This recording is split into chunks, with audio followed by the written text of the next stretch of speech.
Hello friends, ఎలా ఉన్నారు? నేను బాగున్నాను. మీరందరూ బాగుండాలని కోరుకుంటున్నాను. ఇప్పుడు కథలోకి వెళ్ళిపోదామా? మరి ఈ మధ్య తెగ కొనేస్తున్నావు కనపడినవన్నీ, ఏంటి విషయం? మనీని చూసి నవ్వుతూ అన్నది. నేనా బాబోయ్, నేను కొనే వస్తువులు చాలా తక్కువ. నాన్న అరుస్తారని కానీ, లేకుంటే నా ఫ్రెండ్స్ ఎన్నెన్ని కొరుక్కుంటారు తెలుసా? బొంగమూతి పెట్టేస్తోంది మని. పర్వాలేదు, తిరిగి ఈ మధ్య ఉత్సాహంగా ఉంటున్నది. కానీ కొన్ని రోజుల క్రితం ఎందుకలా ప్రవర్తించింది, మూడీగా ఎందుకు ఉండిపోయిందో ఇంతవరకు తను తెలుసుకోలేకపోయింది. ఇప్పుడు పూర్వంలా ఉత్సాహంగా ఉంటున్నది. పోన్లే, అసలంటూ తిరిగి ఈ లోకంలోకి వచ్చింది, అదే సంతోషం అనుకుంది మధుబాల. అక్క, ఏంటి ఆలోచన? వెళ్ళొద్దా మరి? ఆమె భుజం తడుతూ మూతి ముడుచుకుని అన్నది చిరుకోపంగా.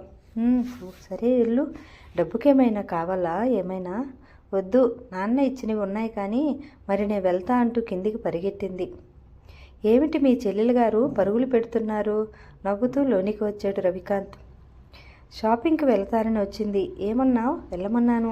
కొద్ది క్షణాలు మౌనంగా ఉండిపోయిన రవికాంత్ హఠాత్తుగా అన్నాడు, నిన్నలా అడిగిందంటే కారు తీసుకెళ్ళడానికి పర్మిషన్ ఇమ్మనేగా? అది కూడాను. మధుబాల నవ్వింది. వేగంగా కదిలాడు రవికాంత్. ఓ ర్యాక్లో ఉన్న తన సూట్ కేసులో నుంచి ఓ చిన్న ప్యాకెట్ బయటికి తీశాడు. ఏమిటది? ఆశ్చర్యంగా అంది. చెప్తాను అంటూ ఆ వస్తువుని జేబులో పెట్టేసుకుని గబగబా మెట్లు దిగి క్రిందకు వెళ్ళిపోయాడు రవికాంత్. క్రిందకు వచ్చి చుట్టూ చూశాడు. మనీ లోపల తన గదిలో డ్రెస్ చేసుకోవడం గమనించాడు. వడివడిగా బయటకొచ్చాడు. కారు పోర్టికలోనే ఉంది. ముందు ఆచలా అలంకరించబడి ఉన్న పూల మొక్కలకు నీళ్లు పెడుతున్నాడు నౌకరు బలరాం. అతనితో కబుర్లు చెప్తున్నాడు మునిషి. చటుక్కన కారు వద్దకు పరిగెత్తుతున్నట్లు నడిచాడు. వాళ్ళిద్దరూ వెనుతిరిగి చూడటం లేదు. లోపల నుండి ఇంకా మనీ వస్తున్న ఛాయలు కనపడలేదు. తనతో తెచ్చిన మినీ టేప్ రికార్డును ఆన్ చేసి వెనక డోర్ తెరిచి సీటు కింద ఉంచి మెల్లిగా డోర్ వేసి యువతలికొచ్చాడు. తనని ఎవరూ గమనించకపోవడం చూసి తేలిగ్గా నిట్టూర్చాడు. వెనుదిరిగి లోనికి నడిచి మధుబాల గదిలోకి వచ్చాడు. ఏం చేసొచ్చారు? ఆశ్చర్యంగా అతన్ని చూస్తూ అంది.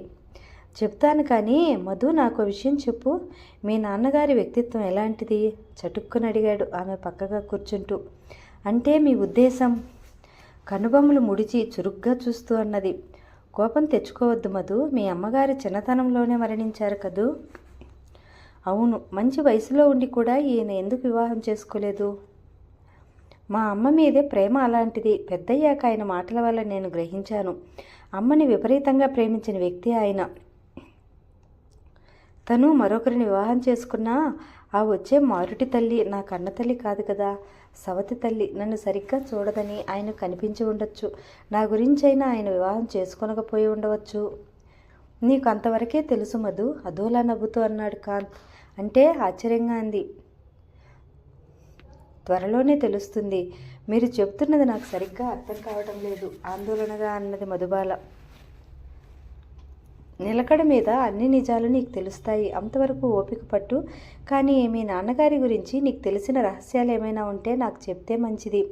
నీ వెనుక జరుగుతున్న కుట్రను నేను పసిగట్టగలను. నిన్ను బెదిరించే వ్యక్తుల నుండి నిన్ను కాపాడుకోగలను. నా దగ్గర గనుక నీవు రహస్యాలు ఉంచేటట్లయితే నా పని సులువవ్వకపోగా మరింత క్లిష్ట పరిస్థితుల్లో పడతావని నా భయం. ఆమె కళ్ళల్లోకి చూస్తూ అన్నాడు. అతని మాటలు వింటూ ఎందుకో ఓ మారు భయంగా చూసింది. కొద్ది క్షణాలు మౌనంగా ఉండిపోయింది. నాకు తెలిసిన ఒక రహస్యం మీ దగ్గర దాచాను, క్షమించండి అంది అతని ముఖం చూడలేక తల వంచుకుంటూ. చెప్పు మధు, ఏమిటది? ఆతృతగా ఆమె దగ్గరికి జరిగి కూర్చుంటూ అడిగాడు. ఈ మధ్య జరిగిన సంఘటన గుర్తుంది కదూ? ఓ రోజు రాత్రి మా నాన్నగారి గదిలోకి వెళ్ళాలని చెప్పాను. ఆ గదిలో నుండి వస్తుంటే కరెంటు పోవడము, నా గదిలో వచ్చేసరికి చీకట్లో ఎవరిదో చెయ్యి నా భుజం మీద పడటం, నేను భయంతో కెవ్వు నరిచి స్పృహ కోల్పోవడం జరిగింది. అంతవరకు మీకు తెలిసిందే కదా? అవును, గుర్తుంది. ఆశ్చర్యంగా ఆమెనే చూస్తూ అన్నాడు రవికాంత్. కానీ అది పూర్తి నిజం కాదు. మరి నాన్నగారి మరణం సహజమేనా అన్న ఆలోచన నాలో కలిగింది. ఆ ఆలోచన వచ్చిన తడవునే నాకు అదుర్దా బయలుదేరింది. నాన్నగారికి డైరీ రాసే అలవాటు ఉంది. ఒకవేళ ఆయన మరణం వెనుక రహస్యం ఏదైనా ఉంటే, ఆయనకు అనుమానం అంటూ కలిగితే డైరీలు నోట్ చేసుకోకుండా ఉండరు కనుక ఎందుకైనా మంచిది. ఆ డైరీని ఓ మారు చదివితే ఏమైనా రహస్యం తెలియకపోదు అనిపించింది. ఆ ఆలోచన వచ్చిన తడవునే ఆయన గదిలోకి వెళ్ళాను. ఆయన మా అమ్మ చనిపోయిన లగాయత్తు ఆమె గదిలోకి గడుపుతున్నారు. డైరీ కనుక ఉంటే ఆ గదిలో ఉండకపోదు అనిపించింది. వెంటనే ఆ రాత్రి డైరీ కోసం ఆ గదిలోకి వెళ్ళాను. వెతికితే డైరీ దొరికింది. అది ఎర్ర డైరీ. దాని నిండా ఏవేవో రాసి ఉన్నాయి. పేజీలు తిప్పడంతో ఓ పేజీ మీద నా దృష్టి ఆగిపోయింది. దానిలో నా వాళ్ళే నాకు ద్రోహం తలపెడుతున్నారు.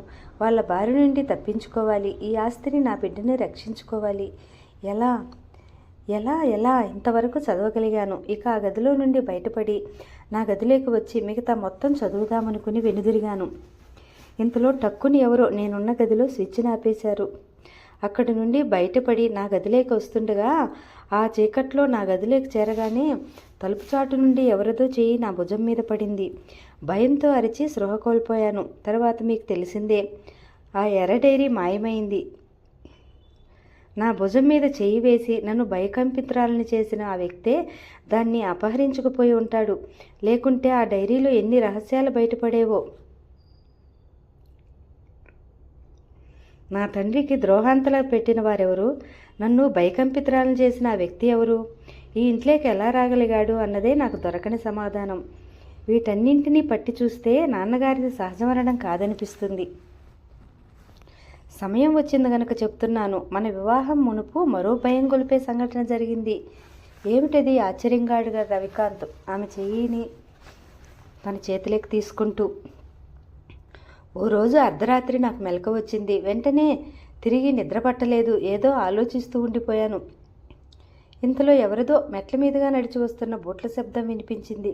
గబగబా వెళ్ళి వెంటిలేటర్కున్న కర్టెన్ తొలగించి చూశాను. క్రిందంతా చీకటి. బెడ్ లైట్ ఒకటి మాత్రం వెలుగుతున్నది. దాని కాంతి సన్నగా మెట్ల మీద పడుతున్నది. ఎవరో వ్యక్తి లాంగ్ కోట్ ధరించి ఉన్నాడు. ముఖం కనపడటం లేదు. పైగా తల మీద ఉన్న హ్యాట్ ముఖం మీదకి లాక్కుని ఉన్నట్లుంది. పైగా చీకటి. ఆనవాలు పట్టలేకపోయాను. గుప్పుగుప్పుమని పొగ వదులుతూ మేడపైకి వచ్చాడు. నా గది తలుపుల ముందు కొద్దిసేపు తచ్చాడి. తలుపుల ముందు తర్వాత నాన్నగారి గది తలుపులు తీసుకుని లోనికి వెళ్ళాడు. వెంటనే ఆ తలుపులు మూసుకున్నాయి. ఇది జరిగింది. ఆ వ్యక్తి ఎవరో ఇంతవరకు నాకు అంతుపట్టడం లేదు. ఏదో కుట్ర మాత్రం జరుగుతున్నది. వీటన్నింటినీ ఎలా ఛేదించాలి చెప్పండి? ఆందోళనగా పలికింది మధుబాల కంఠం. ఆమె చెప్పింది ఆశ్చర్యంగానే విని తనలో తాను ఓ మారు తల ఆడించి నిశ్శబ్దంగా బయటకు వెళ్ళిపోయాడు. అమ్మ అన్న పిలుపుతో ఉలిక్కిపడి తల త్రిప్పింది. ఎదురుగా మేనేజర్ మునిస్వామి గారు. రండి బాబాయ్, కూర్చోండి అన్నది మధుబాల.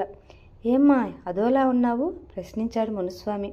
కొద్ది క్షణాలు మౌనం తర్వాత ఆయన అన్నారు, అమ్మా నన్ను అన్యదా భావించోనే నమ్మకంతో ఒక మాట అడుగుతాను, చెప్తావు కదూ? చెప్పండి బాబాయ్. మీరు అడగటం నేను చెప్పకపోవడమునా? నన్ను పరాయివాడిలా చూస్తున్నావు కదా తల్లి. ఆయన కంఠం ఆ మాట అంటున్నప్పుడు సన్నగా వణికింది. బాబాయ్ ఆశ్చర్యంగా అన్నది మధుబాల. ఆయన ఎందుకలా అంటున్నాడో ఆమెకు అర్థం కాలేదు. లేకుంటే మరి నా దగ్గర అన్ని రహస్యాలు ఎందుకమ్మా దాచిపెట్టావు? ఈసారి ఆయన గొంతు నిష్ఠూరంగా పలికింది. ఉలిక్కిపడింది మధుబాల. అయినా తన ఉలికిపాటుని తెలివిగా కప్పిపుచ్చుకుంటూ, మీకు తెలియని రహస్యాలు నా దగ్గరేముంటాయి బాబాయ్? నేనేమీ దాచలేదే మీ దగ్గర. ఏ విషయం గురించి మీరు మాట్లాడుతున్నారో నాకు అర్థం కావడం లేదు. అమాయకంగా చూస్తూ అబద్ధమాడేసిందామె.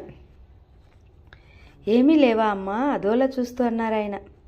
మౌనంగా ఉండిపోయింది. ఆయన ముఖం చూస్తూ మరోసారి అబద్ధమాడలేకపోయింది. విన్నానమ్మా, అంతా విన్నాను. నీవు నీ భర్తతో ఇంతకు మునుపు చెప్పిన నీ భయంకరమైన అనుభవాలు అన్నీ విన్నాను. ఆయన ఓ మారు నిట్టూరుస్తూ అన్నారు. అదిరిపడింది మధుబాల. ఈయన అన్నీ విన్నాడన్నమాట.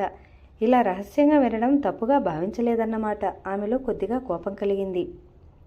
కోపం తెచ్చుకోకమ్మా. నేను నిన్ను కలుద్దామని వస్తుండగా నీ గది దగ్గరకు వచ్చేసరికి మీ ఇద్దరూ మాట్లాడుకోవడం వినిపించింది. మీ జంట ఇద్దరు చక్కగా ఏదో చర్చించుకుంటుంటే మధ్యలో నేను రావడం ఏం బాగుంటుంది? లోనికి రావడమా బయటికి వెళ్ళడమా అని సంశయిస్తుండగా నీ మాటలు నాకు వినపడ్డాయి.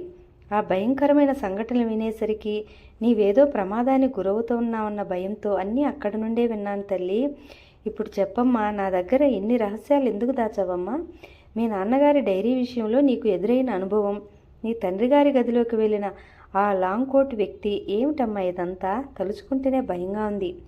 ఎవరు చేస్తున్నారు ఇదంతా? ఎందుకోసం చేస్తున్నారు? ఆవేదనగా అన్నారాయన. చిన్నగా నిట్టూర్చి అన్నది మధుబాల. ఇవన్నీ మీకు చెప్పి మిమ్మల్ని ఎందుకు బాధకు గురి చేయడమని నేను చెప్పకుండా దాచాను బాబాయ్. అంతకుమించి మరే ఉద్దేశమూ లేదు. ఈ వయసులో మిమ్మల్ని బాధ పెట్టడం నా అభిమతం కాదు. నన్ను అర్థం చేసుకోండి బాబాయ్, ఆవేదనగా పలికింది మధుబాల. జరిగిందేదో జరిగిపోయింది తల్లి. ఇదంతా ఎందుకు జరుగుతున్నదో నేను కొంతవరకు ఊహించగలుగుతున్నాను.